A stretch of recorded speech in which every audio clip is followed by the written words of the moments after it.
उसका मंगलसूत्र वो एक सोने का कीमत का मुद्दा नहीं है, उसके जीवन के सपनों से जुड़ा हुआ है। तुम उसे छीनने की बात कर रहे हो अपने मैनिफेस्टो में। कैसी कैसी बहकी बहकी बातें।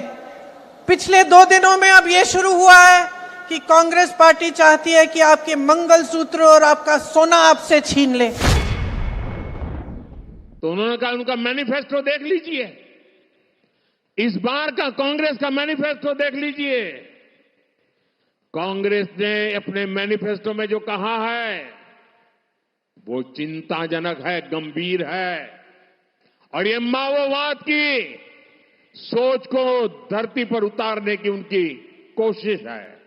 उन्होंने कहा है कि अगर कांग्रेस की सरकार बनेगी तो हरेक की प्रॉपर्टी का सर्वे किया जाएगा, हमारी बहनों के पास सोना कितना है उसकी जांच की जाएगी, उसका हिसाब लगाया जाएगा।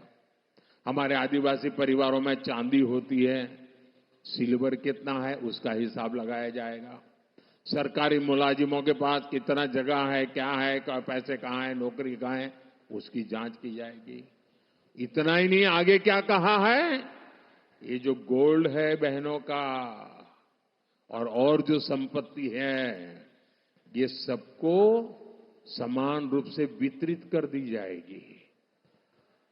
क्या ये आपको मंजूर है? क्या आपकी संपत्ति सरकार को हड़पने का अधिकार है? क्या आपकी संपत्ति को, आपने मेहनत करके कमाई हुई संपत्ति को सरकार को ऐंठने का अधिकार है? क्या उस संपत्ति को मेरी माताओं बहनों की जिंदगी में सोना वो सिर्फ शो करने के लिए नहीं होता है, उसके स्वाभिमान से जुड़ा हुआ है।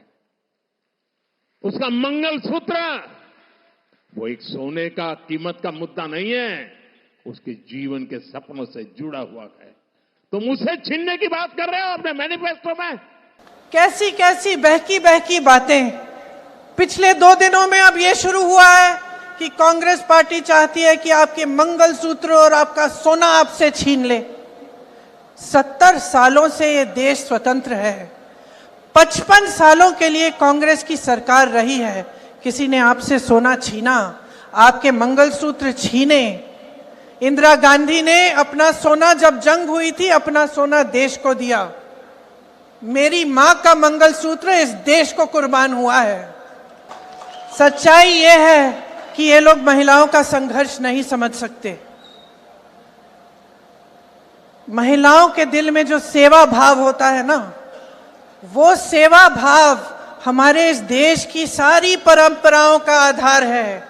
वही सेवा भाव, वो जो महिला जो रात को सोएगी नहीं जब तक सारे नहीं सो जाएंगे घर में, वो महिला जब परिवार में संकट आता है, पैसों की कमी होती है, तो वो अपने गहने गिरवी रखेगी। वो भूखी सोएगी लेकिन किसी और को भूखा नहीं सोने देगी।